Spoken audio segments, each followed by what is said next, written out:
जा पर कृपा राम की होई, ता पर कृपा करहि सब कोई। जिनके कपट दम्भ नहीं माया, तिनके हृदय बसहु रघुराया। यानी जिस पर राम की कृपा है उस पर सब कृपा करते हैं। जिनमें कपट और दम्भ नहीं है उनके हृदय में राम है। ये बात सत्येंद्र दास के लिए कहना गलत नहीं होगा, क्योंकि आचार्य सत्येंद्र दास ने वो किया जिसकी किसी ने कल्पना भी नहीं की थी। जब 6 दिसंबर 1992 को बाबरी विध्वंस हुआ था, तब आचार्य सत्येंद्र दास ही रामलला को गोद में लेकर टेंट में लेकर गए थे। एक समय वो था, एक समय ये भी था। जब रामलला की प्राण प्रतिष्ठा हुई तो आचार्य सत्येंद्र दास वहां मौजूद थे।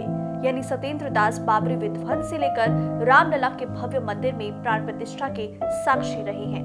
वो पिछले 34 साल से राम जन्मभूमि परिसर में रामलला की सेवा कर रहे थे, लेकिन अब वो इस दुनिया में नहीं रहे, क्योंकि लखनऊ के पीजीआई अस्पताल में उनका निधन हो गया।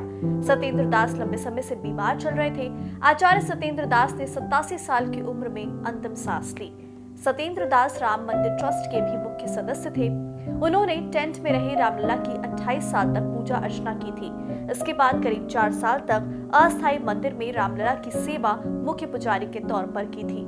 इसके बाद जब राम मंदिर की प्राण प्रतिष्ठा हो गई, तब भी वो रामलला की सेवा मुख्य पुजारी के तौर पर कर रहे थे। राम मंदिर ट्रस्ट ने सत्येंद्र दास के निधन पर गहरा शोक जताया है। उनके निधन से रामनगरी के मठ मंदिरों में भी शोक की लहर है। वहीं सीएम योगी ने भी पोस्ट कर उनके लिए दुख जताया है।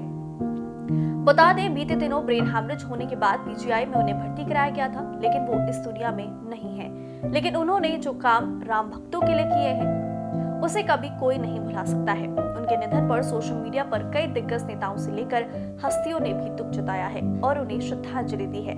रिपोर्ट्स की माने तो साल 1945 को संत कबीर नगर में जन्म हुआ था। 1975 में संस्कृत विद्यालय से आचार्य की डिग्री ली। 1976 में अयोध्या के संस्कृत महाविद्यालय में शिक्षक की नौकरी मिली। 1992 में राम जन्मभूमि के पुजारी के तौर पर नियुक्ति। 6 दिसंबर 1992 को बाबरी विध्वंस के दिन रामलला को गोद में लेकर निकले थे। बाबरी विध्वंस से लेकर रामलला के भव्य मंदिर में प्राण प्रतिष्ठा के साक्षी रहे। पिछले 34 साल से राम जन्मभूमि परिसर में रामलला की सेवा कर रहे थे। आजीवन रामलला की सेवा में खुद को समर्पित रखा। प्राण प्रतिष्ठा के बाद से राम मंदिर के मुख्य पुजारी थे। हालांकि आचार्य सत्येंद्र दास का निधन देश के लिए एक बड़ी क्षति है, क्योंकि आध्यात्मिक साधना, धर्म पर गहरी पकड़ और सनातन संस्कृति के प्रति अटूट निष्ठा ने उन्हें न केवल अयोध्या बल्कि समस्त हिंदू समाज में एक पूजनीय संत के रूप में स्थापित किया है। अब सिर्फ उनकी यादें हैं जो हमारे बीच हैं। जेएमटी न्यूज भी ऐसे परम राम भक्त आचार्य सत्येंद्र दास के निधन पर श्रद्धांजलि व्यक्त करता है।